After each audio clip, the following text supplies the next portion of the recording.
Working Cows Podcast, episode 272. This episode is brought to you by Mystic Lubricants. For a look at their full line of top quality products, visit mysticlubes.com. Welcome to the podcast that gives producers a platform to discuss and share paradigm-challenging practices. Practices that have increased the effectiveness of their operation and the joy that their families have received from this lifestyle.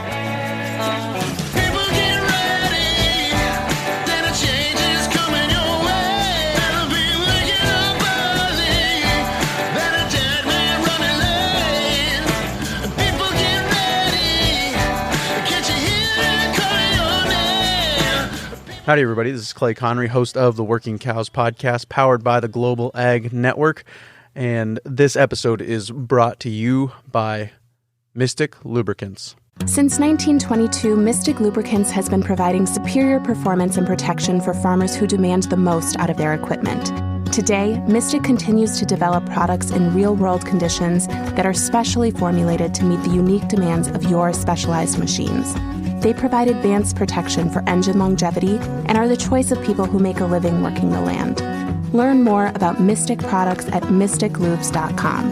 That's MYSTIK lubes.com. Very excited to be joined once again by Will Winter. Will, of course, is a veterinarian, been doing it for a long time, and has had quite the paradigm shift over the years of his practice as an animal vet, and has transitioned more into a consulting role. And he has come across some commonalities in some of the ranches that he has been consulting on, and some of the things that have been causing them grief are things like electromagnetic frequencies and some of the frequencies put off by cell phone towers and wind towers. And he's mentioned that a couple of times in our episodes together in the past, and those will be linked in the show notes page for today, workingcows.net/272.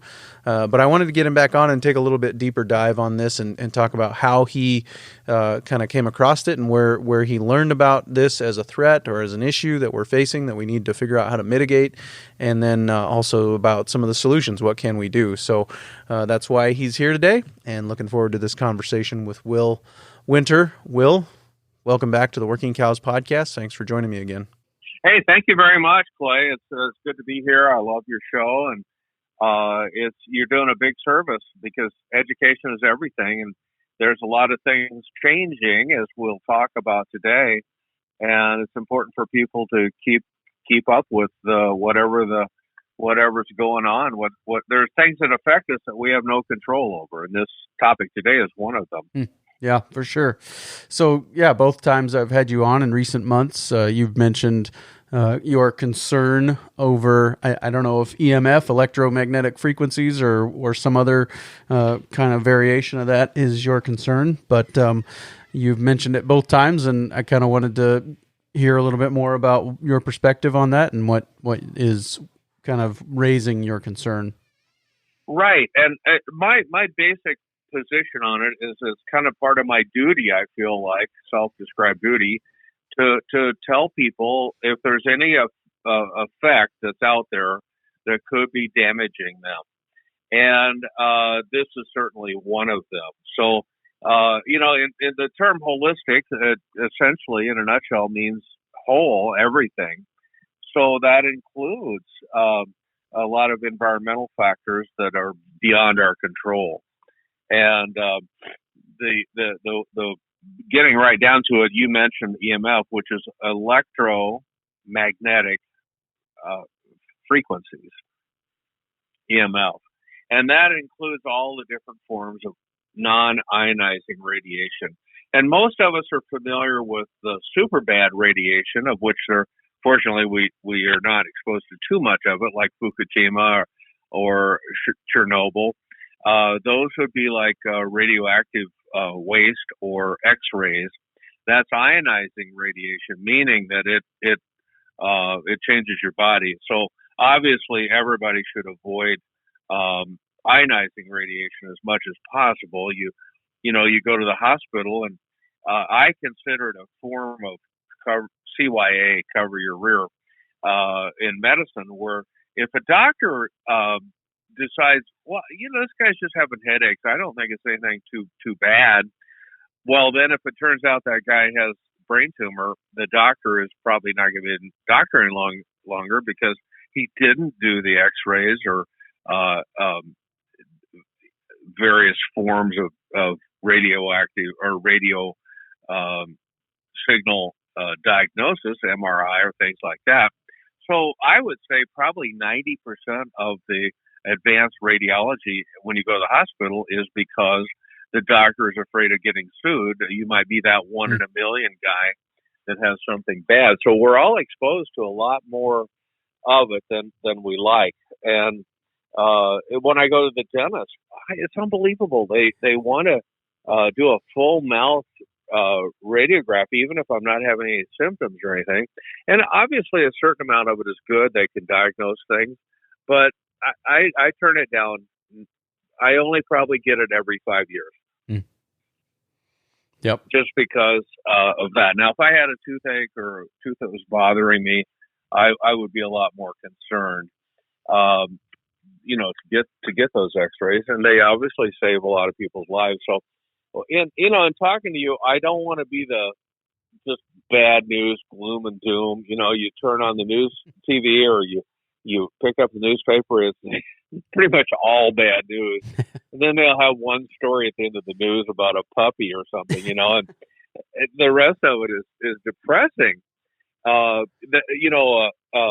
Mark Twain always said, if you read that was all they had back in his day was the newspaper. Right. He said, if you don't read the newspaper, you're ill-informed. And if you read the newspaper, you're misinformed. That guy, he really had a lot of insight into these things. So, and that's why I wanted to talk about this today, Clay, is that I think there's a lot of misinformation about EMF and stray voltage, and primarily, you might say, because the energy companies and the cell phone networks, they don't want you to think it's bad. They want you to think it's good. Yeah. Go ahead. Yeah. Well, I was just going to say, I never thought as a veterinarian I would ever be talking about things that electrical engineers talk about. But yet here we are. It's like we have things that we get exposed to.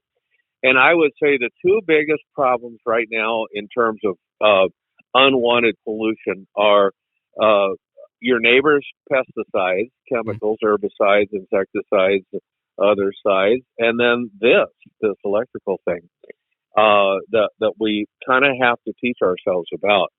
So this newscast is like bad news, good news. And, at least we can get rid of it. We have ways to mitigate it and get rid of it that I'll tell you, I'll spend most of my time talking about. Sure. If you spent the whole session on what's bad, which we could do, people are just like, I think I'll just go kill myself now, and get it over with. I think that's always been kind of the strength of the Working Cows podcast is we've always tried to look at the positive, look at the opportunities, look at, the rather than focusing on the negative. And I think that the news, I think media in general, social media, written media, broadcast media, it generally, I think, centers around the idea that if you are enraged, you are engaged. And so they have figured out how to keep you enraged and keep you exactly engaged. And so I don't really trust much of what I see out there. And so I try to focus on the positive here as much as possible. So I definitely do want to spend the majority of our time if we're able to do that today. But I guess what kind of forms does the EMF and stray voltage take, if that's our focus for the day? What kind of forms do they take? How do they get to our place? Where are they coming from? Exactly, and we will do that. Just reflecting back on what you said, I thought it was interesting when the former president was in power, the newscasters and the comedians had a heyday. It was like every day it was something like, wow, this is this guy's fun. We have the current president who's just kind of boring, just as a straight shooter and not very interesting. So the news was a lot more fun in the previous president. It's like, now what? So yeah, they're gonna have to. I could say they're gonna have to start a war, but that would probably be controversial if I was gonna say that. So. Oh yeah, war is good for business. Yeah, right. Yeah, the media included. Well, we can focus on the other wars that are going on in less fortunate people, and that I think that's the thing that a broad picture is that we're Americans, most of us. I mean, there's people listening to your show all over the world, as I found out. But we Americans take a lot for granted. People complaining about America. Oh, we're the worst country in the world, and oh, we got the worst government. You know what? We really have it made. We have it pretty lucky. We're extremely lucky to have the freedoms that we have. So I can go out at night and take a walk. I don't have to apologize to anybody. I don't have to explain myself. And so yeah, I'm right now. I'm grateful for being an American and being in this country. So that is a blessing that we don't want to ever take for granted. And again, with my business is primarily with grass-fed beef, pastured pork, free-range birds, grass milk, which is a big deal now, even more important than organic. But I feel so fortunate. When I do my New Year's Day resolutions and things, I just think about how lucky I am to know you and all your listeners. And I work with the nicest people in the world, and I can't go to a conventional veterinary meeting anymore. I literally will not go ever. It's so depressing. It's the same old. It's deja vu all over again. Hey, boys, we got a new antibiotic. This one's really great. Well, what about that one you had last year? Oh, well, we don't use that one anymore. Yeah. And conventional ag is basically what's the latest insecticide or herbicide that you got? The one last year isn't working anymore. So again, I just want that to be my theme of just relish the beauty that we have and how grateful we should all be about what we do have, and that there are so many other people that are much less fortunate than all of us here today. Absolutely. So yeah. I've often talked about, or I've often said that our interventions, whether they're chemical interventions or mechanical interventions, there are always unintended consequences. There are things that we didn't expect to happen by using the pour-on or the antibiotic or the plow or the tillage equipment. There's always consequences for those interventions, and they're things we couldn't have anticipated because we're dealing with such a complex system. And so I think that this EMF topic is kind of along those lines. There's some unintended consequences. Yeah, it's great, convenient. Wind and solar energy are convenient. Being able to make a cell phone call from the middle of the pasture is convenient and great. But there's unintended consequences. So I guess what are the sources of the EMF that are you're concerned about, or where is it coming from? You want me to get down to business, don't you? Enough of this philosophizing. Yeah. Well, you're right. Everything is connected to everything. Water runs downhill, and there's no free lunch. Those are the rules of the universe right there. So there's a book. I'll start with this book called The Invisible Rainbow by Arthur Furstenstein. I read this book, and my jaw was dropping throughout the book. And it's about the history of electricity. And I truly believe this would be what I'd recommend everybody to give themselves for Christmas is to read this book, The Invisible Rainbow. It's everywhere. You can get it everywhere. It's $20. And this guy is brilliant. So he talked about electricity as we know it really started becoming a deal in the late 1700s. And this is Ben Franklin, of course, in our country. The French were great at experimenting with static electricity. And there were actually then became a lot of healers, a lot of them were fraudulent, that used electricity to cure you. There's gizmos all over the place.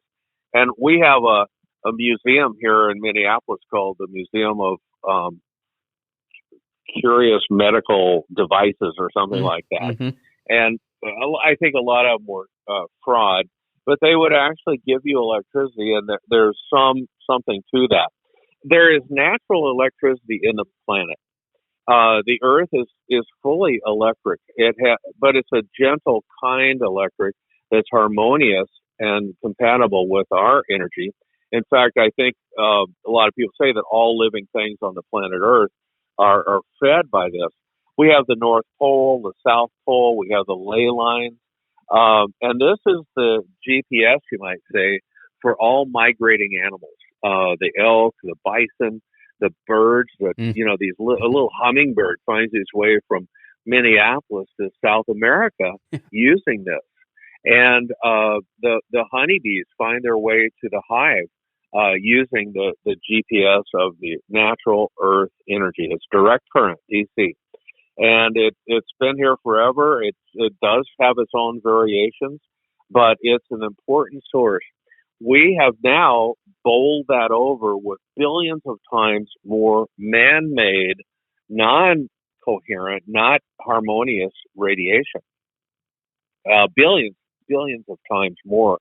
So what's happening is the bees can't find a hive.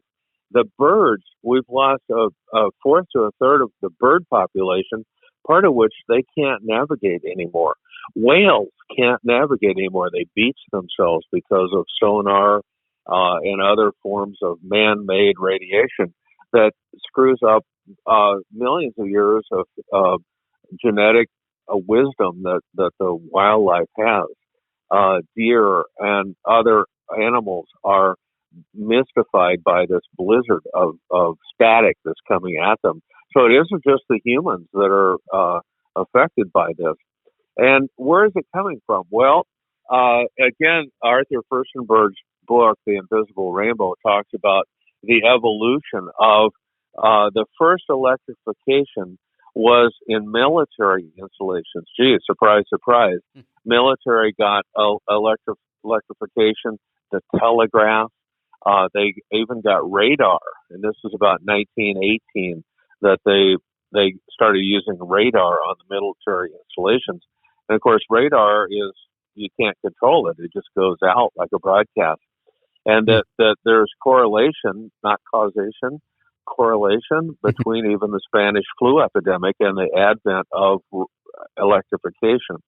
When I was a kid, they had just, I'm not that old, but some of my farm relatives in Kansas still had the windmill hooked up to a radio, and you got all your information through a battery-operated system. And rural electrification came in the 30s. Now, here's the ironic thing. People that live in the city kind of expect to be microwaved and zapped. You know, it's like, oh, yeah, we live in the city. It's everywhere. Well, now rural people are getting exposed because the big thing has happened after rural electrification, which was a huge problem in and of itself. I work a lot with stray voltage. And they made a decision in the 30s in rural electrification to run the ground wire back to the power plant through the earth itself and ground wires. Now, California, the weird state, they actually decided, no, we want another wire on the telephone pole so the power goes back, doesn't go through the earth. And I don't know how they knew this, but that's what they voted. It was more money and everything. But when electricity, now I'm talking about AC, there was a big controversy between Nikola Tesla and Thomas Edison over what are we going to do? Are we going to do AC or DC? And they decided for multiple complicated reasons to go with alternating current. Alternating means it goes back and forth 60 cycles a second. It's just going back and forth. That is not coherent with the planet, not coherent with the wild animals, not coherent with our health.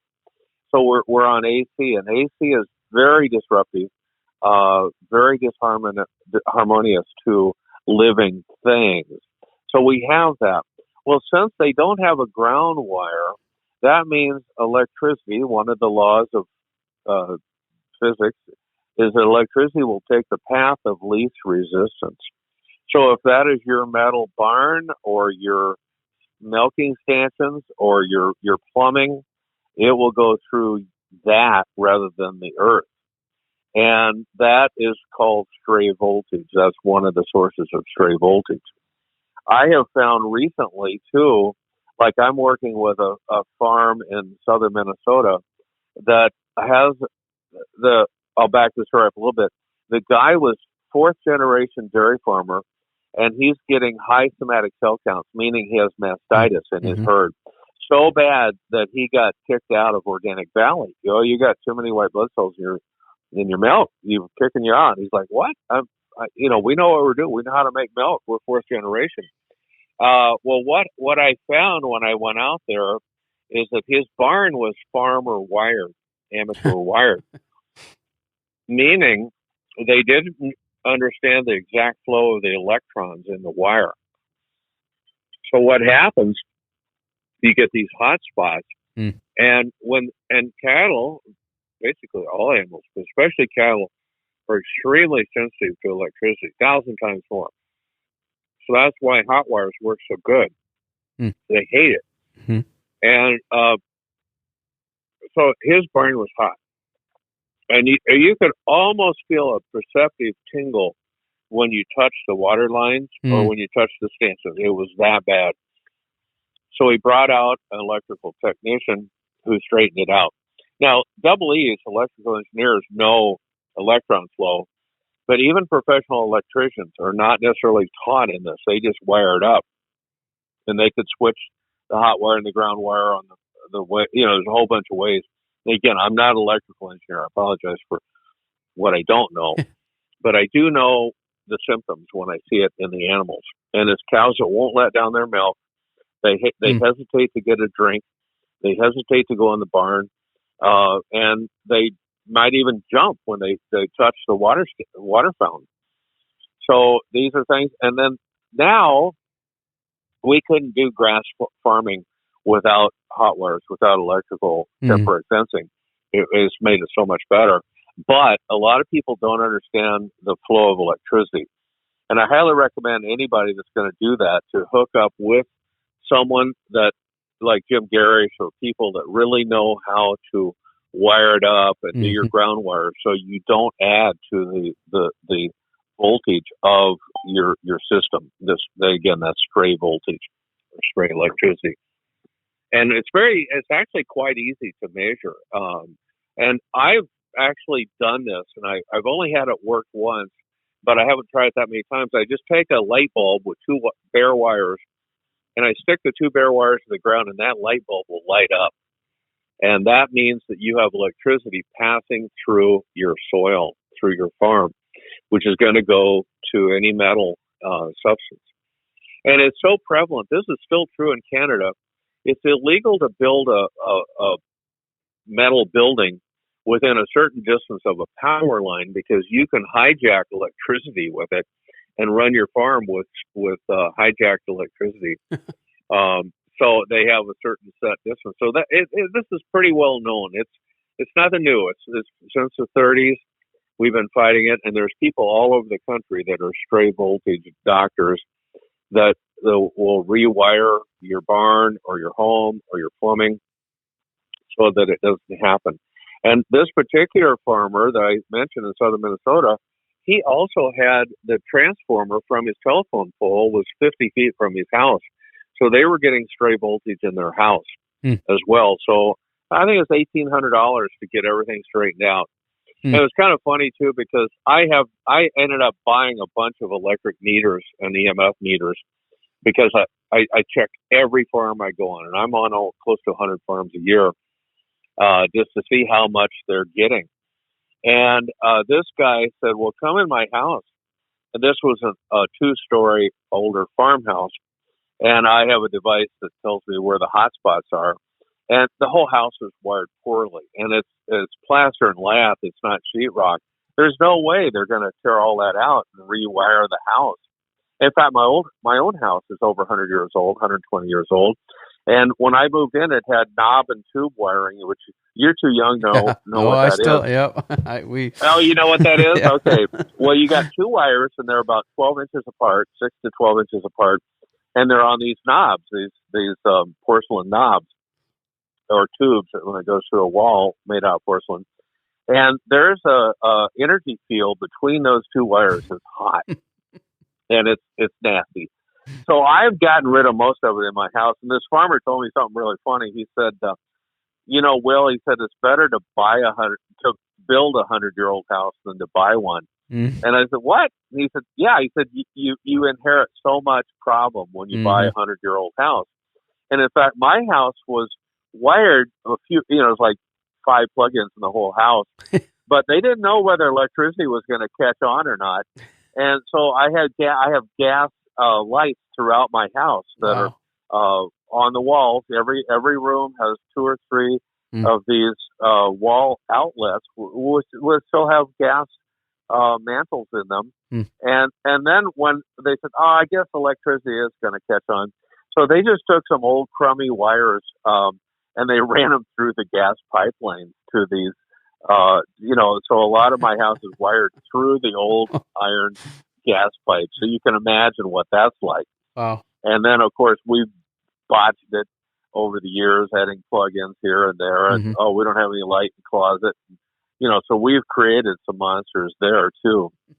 But so that's the fundamental primary one is just electricity. Sure. And when we say electromagnetic frequencies, that is because magnetism runs with electricity. Wherever there's an electrical field, there's a magnetic field. And a lot of times you'll look overhead and you'll see a 440,000 volt or 660,000 volt power line going across your property. There's an arc around the wire, and the electricity, again, I'm not an engineer, but it travels outside the copper wire. It's this area, and these technicians that work on these transmission lines, they know you can't get close to a wire. You don't have to touch it to get a shock. Anytime you're in that field, it could be dangerous.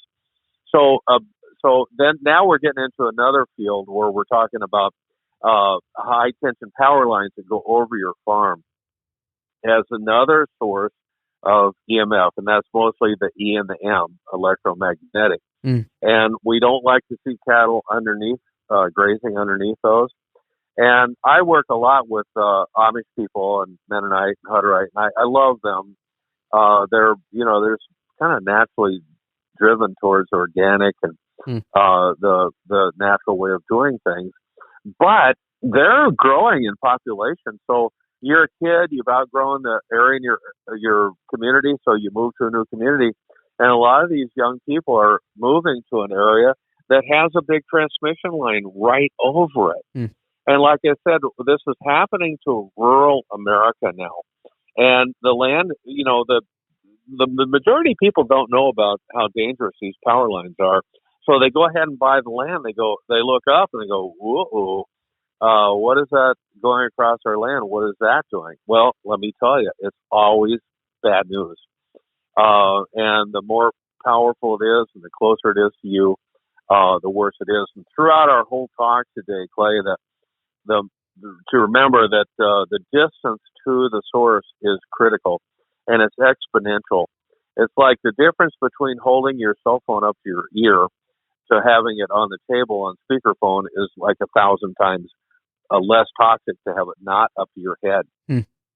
And that's the next form of electrical pollution or magnetic pollution or high voltage pollution through radio frequencies. RF is the cell phone.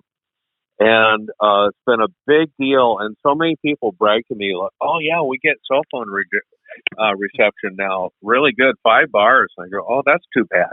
They're like, what? Yeah, that means you're getting zapped.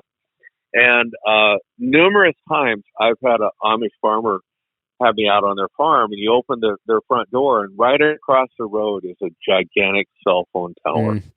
And these things are bad, and we can measure it. I have a machine, the device that just measures radio frequency, and it's like low, average, high, and then extreme. And it has the numbers there too. And about 100 units, anything above 100 units is considered carcinogenic and toxic and problematic. Well, a lot of the farms I go to are 20,000, 40,000, 150,000 units of radio frequency, RF. And that means bad news. So, again, we'll get to the good stuff here in a minute, but I just wanted to say, kind of like, get your attention, I guess, is like, this ain't funny anymore. This is affecting every farmer in America, probably. Yeah. I don't think you can say there's any EMF-free zones anywhere, maybe in the world, maybe in the jungle or something. But even there, one of the other sources, you were talking about sources, we have right now over 5,000 active circulating satellites overhead, over 5,000. And Elon Musk, bless his heart, wants to have 30,000 satellites right now, as soon as possible. They're sending them up every day. Right. Well, these satellites beam out radio stations, TV stations, and cell phone signals. So you can't get away with it from it. Yep. And the other one is Doppler radar. It's really saved a lot of people's lives and trouble because Doppler radar can track storms, but it's toxic. It is radar, and it's pretty much everywhere. Certainly in our country, it's everywhere. So these satellites make it impossible to get out from under it. So again, go ahead. Oh, I was just going to say, back to the story about the barn and the farmer wired barn. It's always fun to see an electrical engineer show up and look through some of those old farmer wired barns because they tend to shake their head a bit and walk around and wonder how everybody survived working in those conditions over the years. But I had a joke I had to tell because this is one of my favorite jokes, and it is, do you know what the difference between a rancher and an electrician is? There are very few electricians who think that they are ranchers. So, but it's true. We do tend to think, well, I can hook that wire to that wire and make that get power over there, and it'll be really convenient. So, I mean, it happens a lot. And again, back to that unintended consequence thing. Sometimes there are unintended consequences. So I guess I don't want to interrupt where you were going, but if I can ask a follow-up question, I would do that. Yeah, please do. So, I guess this is probably a pretty bad pun, but what first put this on your radar? Was it the Furstenberg book, or was it something else? No, I wouldn't have gone out of my way to do this, but I had a producer, and I would never mention anybody's name unless I have permission when I do consulting. But this guy is a great guy, and I've worked with a man named John Wood for probably 20 years as a consultant. And John is extremely successful. He owns U.S. Wellness Meats. And I think right now he distributes more grass-fed meats in America than any other person. He's big. And he has his own farm. He's a farmer, a rancher. He has two farms, one in Missouri, one in Alabama. And so John called me and he said, I've been doing everything you told me, and life was great. Everything was going really good. And then now this was 2 or 3 years ago, he said, this year my production is down. My conception rate is down. My average daily gains are down. Everything is down. And it was down last year, and this year it's worse. He said, I don't understand what I'm doing wrong because I haven't changed anything. Well, then we started looking, and I was just asking him various questions about, is there anything upstream for your groundwater? Have you drilled a new well? Yeah, I was just poking around trying to, being a detective is what consulting is like. He said, he said they put a bunch of cell phone towers around my farm. It's like a little light bulb went on. I said, really? So got to looking into this and found out he was in a hot zone. His farm, not through him, but there's wind farms and I think there's a solar farm. So he tested out very high. So I talked to him about the later part of our talk today about the good news is that we put a mitigation device on his farm and everything snapped into focus. His production went back to his average daily. This guy measures everything. He's a typical show me state Missourian. You can't fool this guy. He wants to know the truth of everything, and he measures everything. And his production snapped right back into place. And he paid for that device in probably 3 years. And hold on to your hat, Clay. He clipped an average of 6 months off of his birth to slaughter time. 6 months is a whole winter in Missouri, anywhere. Wow. So that was a wow, and that just sent a jolt through me. It's like, wait a minute, if you're doing good and then something isn't going right. So then I started looking into this, and I found how this happens. And how it happens is that the plant uses chlorophyll to combine carbon dioxide, which we exhale, of course, and so do the soil microbes, and water and sunlight, and turn it into sugar. And sugar is what the plant uses to make all the secondary polyphenolic plant medicines. There's tens of thousands of these plant medicines. You've heard of resveratrol probably, and the carotenoids, beta carotene. All of these plant medicines are made out of building blocks of sugar. So when the plant can't make enough sugar, another name for that is low Brix, B-R-I-X. And the Brix index we measure by pulling some sap out of the leaves of the plant we're studying, or the fruit, or the vegetable, and we put it on a squeezer. We squeeze out a couple drops of sap, and we put it on a Brix refractometer, which determines the nutrient density of the sap of the plant. The sap is like our blood. Plant sap is like our blood.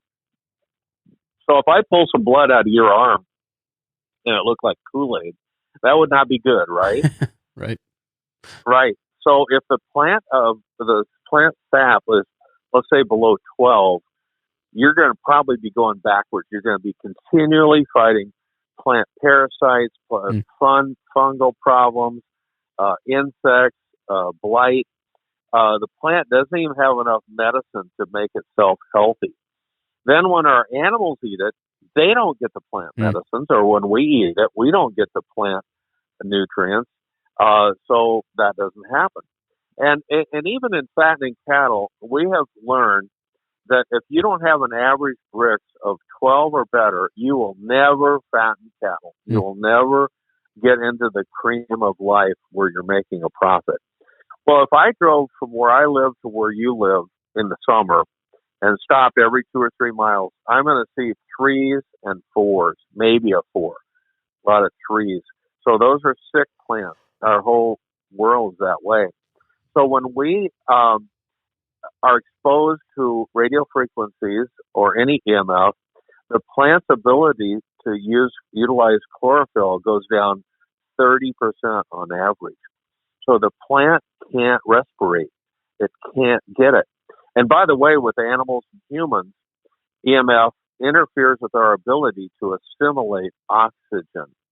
We can't, and we could be on a heart-lung machine, or a respirator with pure oxygen. Doesn't matter. It actually almost makes it worse. We still can't get that oxygen into our system. And so if the plants are zapped 30%, guess what? You are not going to have the nutritive value of your plant. So your bushels per acre or tons of hay per acre is going to go down 30% if you're in an EMF field. And when your nutritional value of your plants goes down 30%, so will your animal production. This is just a fact of life. This is just a documented fact of life, that if you're getting zapped, you're losing 30% of the production of your field. But at a minimum, there are places where it's much worse. If you got a big power line or cell phone tower, things like that, it's the closer you are to it, the worse it is. But basically, if you can see the cell phone tower, you're getting zapped, if you can see it. Yeah. So anyway, that's what we're working on.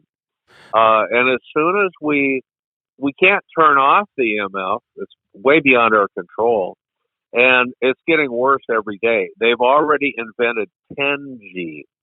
We're dealing with 5G now, which is 1,000 times worse than 4G, which is 1,000 times worse than 3G.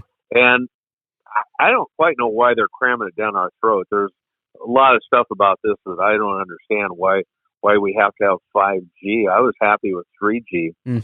But anyway, we're not in control of that. You can't shoot it back to the source, which would be probably illegal to burn down a substation or something like that. And speaking of substations, I was on a big ranch in Oklahoma, and the owner had put in over 100 wind turbines. And so she had this fog over her place from the wind turbines. But I happened to have my measuring device on when we drove by the substation. And I don't know if you've seen one of those or not, but it looks like something out of science fiction. But it's where you have all this gizmos, and condensers and transformers that shoots it down the power line. That thing was like a volcano of EMF. So being around a substation is really bad. Yep. And there's a lot of wind turbines going in my neighborhood even. And I was having a conversation with a rancher from my neighborhood who was, talking about whether or not to give them an easement to come onto his place. And, he said that as I did my research, one of the questions, that he had was, if there was a real measurable impact, he felt like the farmers who measure yield, to the half bushel to the acre, or more precisely than that, even they would have noticed it if there was an impact or whatever. So that was kind of his pushback or question. And I guess I didn't know if this had been something that you kind of had been noticing on different places, and then really started to be able to put your finger on the fact and correlate these two things, or how that came about. That's how how I usually get connected up with people is they say, I'm just not seeing the results that I used to get. Yeah. So that would be, I measured anyway. Whenever I carry this whole small suitcase full of tools along with me to measure it, and I get different reactions from people because this is new. Where nobody, not nobody, but very few people know about it.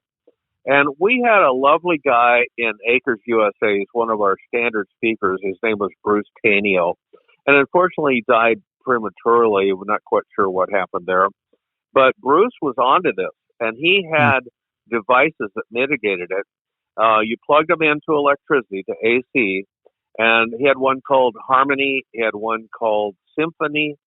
And that's exactly what they did. They harmonized the EMF that's going through your property. And this guy was, you might say a modern genius as far as doing this. So I've been aware of that for 20 years. And I remember visiting with Bruce. And one of the things he did, he found out that a lot of TV stations skip bounce the signal across the United States on mountaintops. And so it saves they need less towers. They can bounce it off of a mountaintop to the next pole or next tower. Right. And he said everywhere those things bounce, there's like a 100 to 300 foot circle of zapped plants where it's like a bare spot on these mountaintops. So he was telling me about all this stuff. And he if you ever get a chance, if you're morbidly fascinated by this, Bruce Tanio's tapes from those days, 20 years ago, are fascinating, interesting, and prescient because he saw all this coming. And we've gotten so far. There was not even cell phones when Bruce was around. I mean, there were cell phones, but not the kind that we have now. Right. So there, Phil Callahan was another guy at Acres who, Acres USA used to be the hub for weirdos, who were people that were into radionics and cosmic pipes and homeopathic remedies that you could broadcast over your farm. And they don't do that so much anymore. So it kind of fell out of vogue, but I predict it's going to be coming back because we got our back up against the wall. Like I say, we got 5G now, they're penetrating further and further into rural America. Mm-hmm. And one of the nice things about the devices you can get now, they don't plug in. There are no batteries. They don't plug into AC. They operate on biophotonic emissions, which is light. The light activates these new devices. They're very simple. And I ran into those devices just 18 months ago. That's how new this is that I like Bruce Tenio's deal. And then one of the guys that does the stray voltage, Scott Erdl is his name. He's a dairy farmer in Wisconsin. And Scott has a device called the Erdlizer. You plug it into your AC, and I bought one probably 12 years ago, and it does about a half acre. So my whole house and garden and yard are protected by the Erdlizer. And I never quite, I don't know, I didn't like the fact that it plugged into AC. And you can hear this motor running. It's got a motor in it. It sits outside your house. And we know they work because we've measured it with, like the people that grow biological bugs for fertigation or for foliar feeding or biological stimulation of the plants. These bugs are alive. They're usually in big containers like a swimming pool where they grow them. And their growth and their life, their whole vitality can be screwed up by EMF. So when we ran the Erdlizers, it actually made the bugs happy, you might say. They thrive. So we know they work. I unplugged my Erdlizer about a year ago because I got one of these ones that runs on light. Mm-hmm. And yeah, go ahead. Did you? Yeah, well, I was just going to say, a rabbit trail. No, it was great. I just wanted to kind of see how do they work, or maybe more to the point of what I'm wondering is how do we deploy them across a landscape? What's kind of the scale or what's necessary? Where's the best place to put them? Kind of some of the strategy on how to use these mitigation devices. Exactly. And that's getting into the good news of this broadcast is that we can neutralize and harmonize, I might say 100%. Now, our meters will still read extreme or high. You know, you're not killing it. You're not destroying the electricity or the radio frequency. But when it comes near your device, it becomes coherent with Earth energy. We point them towards magnetic north. When we set it up, it's within a half a degree of true north. So it's connecting with the Earth energies too, just to not fight it, but to work with the Earth energies. And they were developed about 45 years ago in New Zealand. So other people have been onto this deal for a long time. And they started making them out. I think the first thing they used was a crystal quartz, and it worked. They could charge it up, and it worked, but it didn't last. And I thought, well, let's try a slab of granite because granite has crystals in it, and you know, it's kind of like how a computer works on quartz crystals. Mm-hmm. You know, I don't understand that, but it crystals transmit energy, they store energy. You know, there's a whole lot going on with crystals. Well, they experimented with metal, and they tried gold, they tried silver, they tried different types of steel, aluminum, copper. Well, the thing that held it the best was a special kind of stainless steel that's high in chromium, and it's marine grade, it's called. So what they did then, and again, here we're getting into the arts of that electrical scientists know about, but they use a technique called plasmonics. And in a nutshell, what plasmonics does to the steel is it temporarily, for maybe a millisecond, I don't know how long, it liquefies the edge of the steel. And when it sets up again, when biophotons hit it, they come back differently. And those biophotons are what changes the man-made frequencies into something that's coherent. Now, I know that sounds pretty mystical. So the next question, I think the one you would have is like, well, how do you know if it's working? You can't see it. Mm-hmm. you can kind of feel it. Some people more than others. And the invisible rainbow person said 4% of all humans are what are called electrosensitive people. You might know one. I have met several. And they are made sick by this EMF. Anytime they get around it, they are sick, and they can't have electricity in their house. Some of them are so bad they can't have TV or radio or lights even. They might have kerosene lights because they're so sensitive. And many of them get what's called fibromyalgia or chronic fatigue syndrome. In fact, you could almost say anybody with chronic fatigue syndrome is probably electrosensitive, and that's what's making them sick, and they get better. But there's two main ways we can technically prove that it's working. One is to measure the ionic balance between negative ions and positive ions. Have you heard about that? If I have, it's been a long time. Negative ions. Okay, well, I ran in my vet hospital when I had a bricks and mortar building. I ran negative ion generators because they dropped the static electricity that kept the particles in the air. So people that had serious cat allergies or dog allergies could come on my building and not have an allergic reaction because it knocked all the little dander particles out of the air. Negative ions are good, and they're made in nature, especially around something like a waterfall. And you get around a beautiful waterfall, and you feel great. Negative ions make you feel positive. Ironic. They probably should change the name on them or something because negative ions are positive, make you feel positively better. Positive ions, on the other hand, make you feel horrible. And a classic example is a laundromat. You go into a laundromat, in about a half an hour, you do want to go kill yourself. It's a depressing feeling. So we can there are machines that measure the ratio of positive to negative ions. And when we have the devices out, the amount of negative ions skyrockets and the positive ions disappear. So we just use this as a test of whether it's working or not. That we can also measure biophotonic emissions.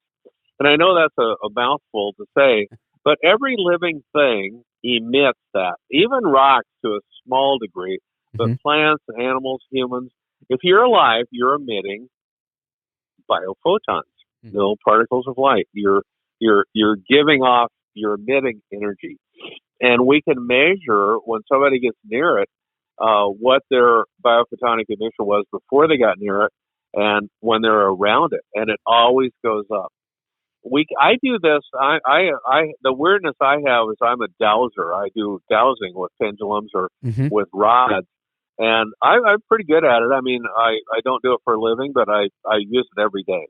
I either do muscle testing or some form of measuring whether something is working or not. I can do surrogate testing for animals to see if I can say, let's say, I'd hold a bottle of ginseng up to an animal, let's say, and I would measure their vital force before I do it, and then after I touch it. And I demonstrate this a lot with people. I say, do you have a bottle of Mountain Dew? Okay, so let's muscle test your arm. Hold your arm up. Don't let me push it down. So I test that, and usually a pretty good strength. Okay, now hold this. A lot of times I'll have them close their eyes, so I don't know what they're holding. Have them hold a bottle of Mountain Dew, and it's like, okay, hold your arm. No, seriously, hold your arm up. I can't, and it's like a noodle. And the only difference is that I added something that destroyed their ability, their vital force, their energy, their life force. It lowered it, let's say. Give them a bottle of raw milk, hold that in your hand. Wow, I can't, I'm hanging on your arm. I can't pull it down. This is strengthening to you. And not everybody, might be that sensitive to Mountain Dew or Coca-Cola or that positively influenced by milk, good milk. But those are part of the things that I do. So this is one way we test whether the device is working. But what I'm most interested in, and this is the best news of all, is that when we put one on a farm, production goes up measurably. And like I said with John Wood, he paid for his whole device in 3 months. It was paid for. And the dairy that I mentioned in southern Minnesota, his cattle had this high somatic cell count. They had mastitis. They're not healthy. Mm-hmm. That almost immediately went back to below standard, way below average. And not only that, this guy started getting an extra gallon of milk per cow per day with two milkings, half gallon each milking. Yeah. So dairy people they have a better yardstick than the rest of us do, because every day you look in the bulk tank. You know, your milking device usually tells you what she's putting out every day. So they know immediately whether something is making them worse or making them better. So this is another way that we're able to measure the effects of the device. And what we're finding with farmers is that we're finding about a 30% increase in production of bushels per acre or tons of hay per acre or cuttings, number of cuttings. So then we know it's working. And in fact, I'll talk about this guy. I've become quite a friend and fan of Dan Stahosky. And he's a gentleman that lives in Spokane, Washington. His first child, they have 8 children, and the oldest of their 8 was born, their very first kid was born what used to be called a bubble baby. I don't know what they call them now, but they're kids that don't have an immune system. Mm-hmm. So if they're exposed to just normal air or germs, whatever, they die. And she's 14, they spent the first 12 years of her life virtually in hospitals. Her medical bills must be tens of millions. You know, this kid, fortunately they had insurance. Unfortunately, none of their other kids have whatever wrecked her immune system. They have no idea what did it. But it sent Dan around the world basically to figure out how to cure Jane, his daughter. And that's when he went to New Zealand, and these guys are farmers, and they're telling him all these amazing stories. And he got it immediately. 3 years ago, he brought a device home from New Zealand, put it in their house, and his daughter never went back into the hospital. So, and it's yeah, go ahead. Yeah, what are these devices? I mean, we kind of talked about what they do and how they work, but what are they? Where can somebody find them? Those kinds of things. Right. Well, this is that stainless steel I was talking about. Mm-hmm. And when I met Dan, I thought it was 2 years ago now, but at least 18 months ago, I was very impressed with his story and just his integrity. He's a good Christian guy.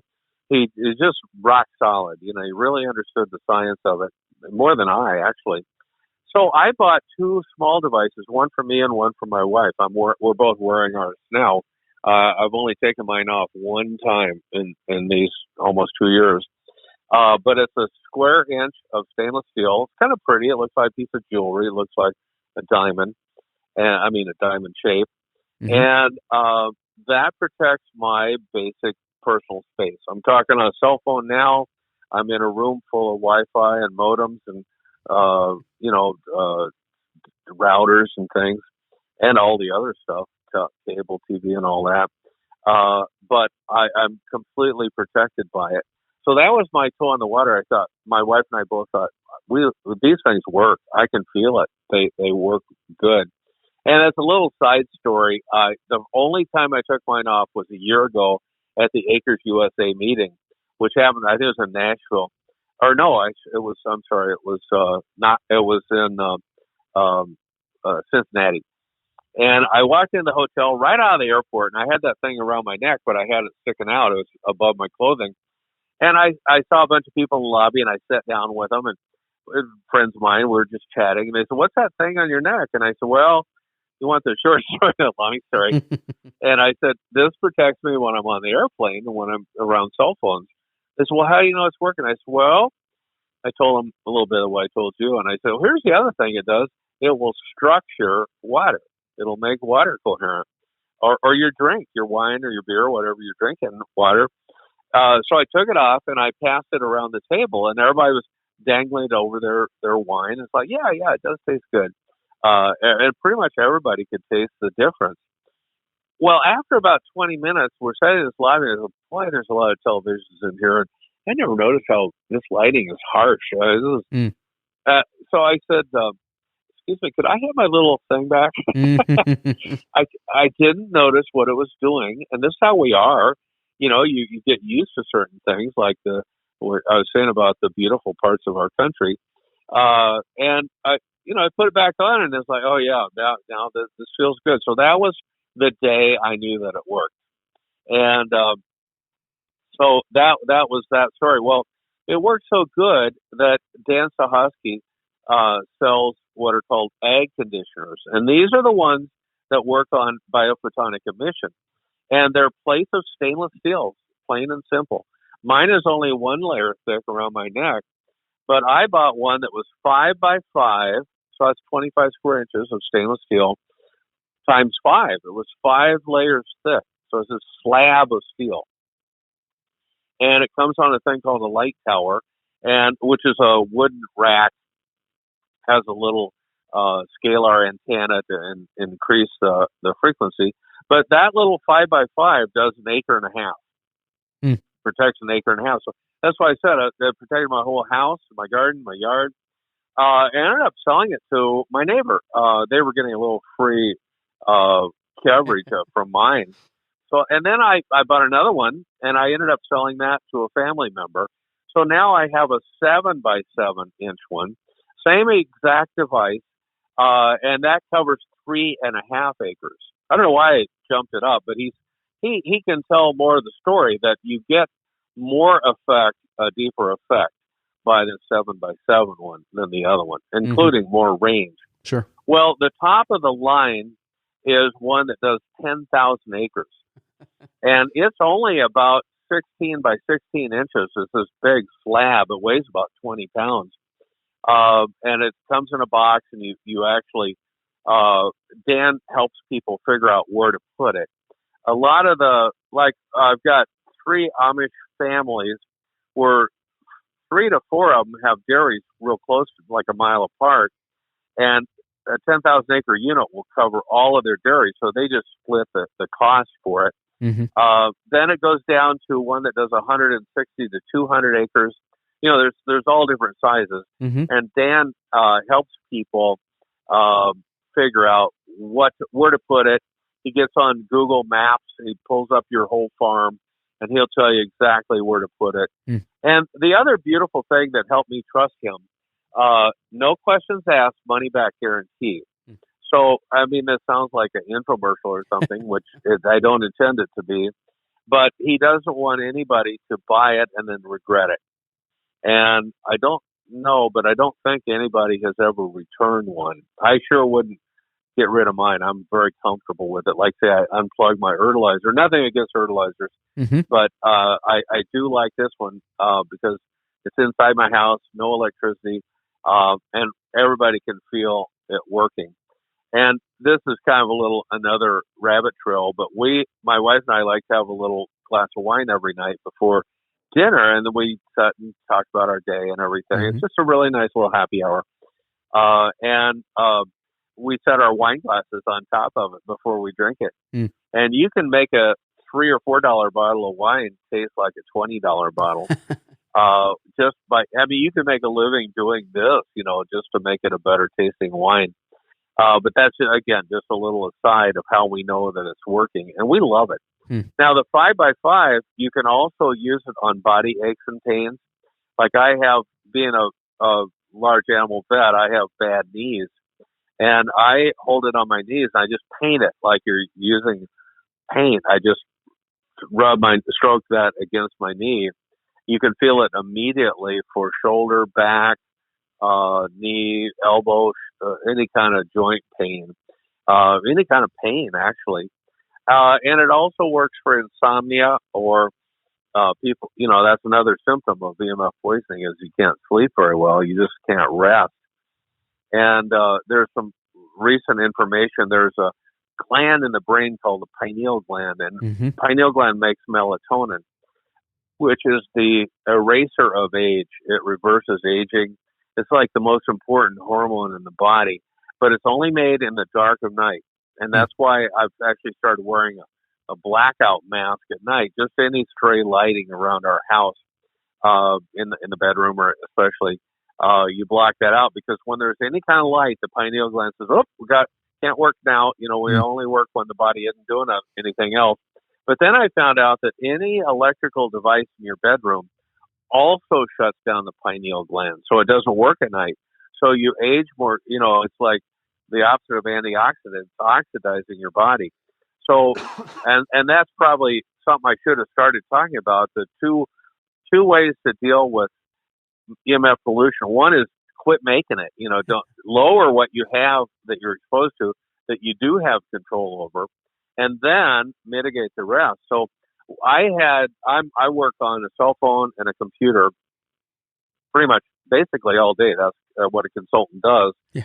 I might be looking at the computer with a cell phone, right next to it. So, but I had a cordless mouse, trackpad, and keyboard. Well, this EMF comes up your hands. So I put an ad in Craigslist. I said, I'm selling all these great devices. I sold them immediately. I bought an old-fashioned corded keyboard and mouse, and I think it made a difference. We also unplug our modem and router at night. It's actually on a timer. So at 11 o'clock at night, no Wi-Fi in the house. It goes off, 6 in the morning, comes right back on.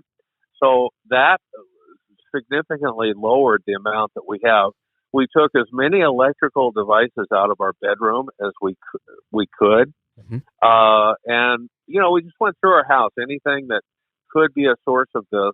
And we didn't have a lot in our house. We're not phobic, but we kind of we don't need a lot, a whole bunch of Alexa. That's the last thing I want is have Alexa listening to me all day, or Siri, So smart devices. We put some Faraday cages or these lead bags around our smart meters. We have smart meters in the basement that tell a guy on the street what our electrical use is and what the gas line or water line. These smart meters, they don't need to come in your house anymore. They can read it from the street. Well, that thing is on 24/7 and it's emitting EMF. So we put these bags around them so it only is open towards the street, so the rest of our house doesn't get EMF. And these might sound extreme, but these things all are cumulative. They really add up. And then now the price on these devices, my neck pendant was I think I paid $200 for mine.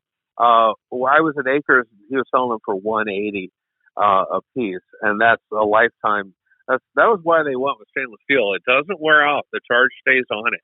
So it's a lifetime deal that you wear around your neck. Or a lot of Amish guys put it in their pocket, their watch pocket, because they don't like jewelry or it's not allowed. So they just keep it in their watch pocket, and that works just fine. Then the 5-inch one we had was about, he can give you exact prices, but I paid about $4,000 for it. The 7-inch was about $6,500 that I have now.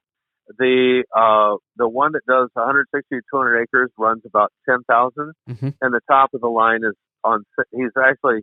He gave me these prices for the Acres conference, and I think he'd give it to anybody. They're about $15,000, and that's the one that I said John Wood had.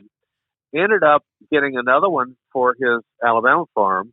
He liked it so much he bought one for his. He's got a meat plant, about 200 people pack meat, ship it all over. He bought a third unit for that place, and he just saw immediate improvement. And it was kind of like during the lockdown bad times of the that whole thing. And people were grumpy, crabby, fighting over parking places and everything. And he didn't tell them that he put this thing in there. And the first thing he noticed is like people were bringing cupcakes for other people's birthdays. They're like, no, you park there in that spot. And even his office manager is an older lady. And she said, John, she said, I love my job. I feel better at work than I do at home. She said, I got RA. I got rheumatoid arthritis. She said, at home, we're going to have to put an elevator in because I can't go up and down the stairs anymore. And she said, here at work, the bathroom's downstairs, office upstairs. She said, I run up and down the stairs, get a cup of coffee. She said, I just feel better at work. And then he told her, he said, I wonder when you noticed it. And it was like when he first put this thing in. Wow. So so you can see why I'm excited about this thing that is a no risk deal. And the way he says no risk, it's got to pay for itself.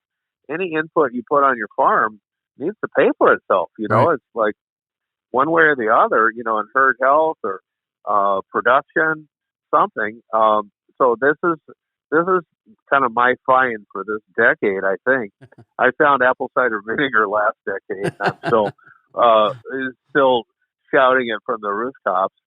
But again, I feel like obligated. I feel like it's my duty as a scientific eagle eye scout, out on the trail looking for what you need to know. I feel like this is the one for this year. So I know I've talked your ear off. I hope I haven't turned you off or made it sound suspicious. It does sound suspicious because all of this is something we can't see. You can't see an X-ray. Yep. And by the way, when you go through the airport, you don't want to be X-rayed. You want to either have a pat down, or I have a TSA pass, and I just get the metal detector. But I where you go in there and hold your arms up. Yep. Right. That is a potent dose of electricity of X-ray, and they can count the change in your pocket. Right. So you don't want to do that. Again, it's just all the things we do at the dentist, at the doctor's office, wherever, to lower our exposure to EMF. Yep. Yeah, no, Will, it's been very good. I was a little apprehensive about this episode just because it is so new as far as a topic and those kinds of things, and I think we've done a good job of telling the positive side of the story and giving people some tools to do that. And I think I have tracked down this gentleman you were talking about, Dan in Spokane, Washington, and links to all that will be in the show notes page for today, workingcows.net/272. So show notes page for today is workingcows.net/272. We'll have a link to that, and you guys can go and do your own homework and figure out if it's right for you. But sounds like a pretty interesting device and something that I think is definitely worth checking out. So. Well, yeah, thank you. It's just only going to get worse, so I think even though we're on the front end of it, I think it's more a matter of how long you wait, to get some protection. It's not going to go away, and it's only going to get worse. So I'm glad you're doing that. And like everything you do, you're helping people stay solvent in the difficult industry of agriculture, and hopefully making their life happier and healthier. And I thank you so much for all the stuff you do. Well, thank you for your kind words, and Will, I really appreciate your time today. If there isn't any other major nuggets that you wanted to cover today, I would let you have the rest of your afternoon. No, it'll be at 2 a.m. when I remember what I should have said. Yep, for sure. So, well, Will, thank you for your time today. Thank you, Clay. Okay, bye. Since 1922, Mystic Lubricants has been providing superior performance and protection for farmers who demand the most out of their equipment. Today, Mystic continues to develop products in real-world conditions that are specially formulated to meet the unique demands of your specialized machines. They provide advanced protection for engine longevity and are the choice of people who make a living working the land. Learn more about Mystic products at mysticlubes.com. That's MYSTIK lubes.com. Should just keep coming your way if you're subscribed. But if you do come up against an issue come first episode of the new year, just head on over to workingcows.net and you'll be able to find the episodes there as always. So thanks again for all the support. The Amazon wish list is always up to date. If you're looking for a way to support the podcast with a one-time gift, of course, you can give once a year at patreon.com/workingcows. You can find a time of year that works best for you and give then, or you can give monthly if that works better for you as well. And there's bonus content. I've been recording bonus content with every guest pretty much and getting out 10 to 20 minutes a week of bonus content. And there's also options to subscribe at a level where you get swag mailed to you once a quarter, and then once a year or so I mail out a larger gift. So if that interests you, patreon.com/workingcows. The Amazon wishlist link can be found at workingcows.net/support. So if you want to do any of that, that'd be great. Appreciate all the support I've gotten. All of this recording equipment that I use has all been sent to me by people who supported me through the Amazon wishlist, and it's been a huge blessing and has really upped the quality of the product I'm able to produce. So thanks so much for that, and we'll see you again after Christmas. So Merry Christmas, and we'll see you again real soon with another episode of the Working Cows Podcast. We invite you to visit workingcows.net to subscribe to the show via iTunes or Stitcher. You'll also find detailed show notes pages, resources from our guests, and the industry leaders who have influenced them. For more ideas on putting your cows to work for you in a more profitable way, tune in next week.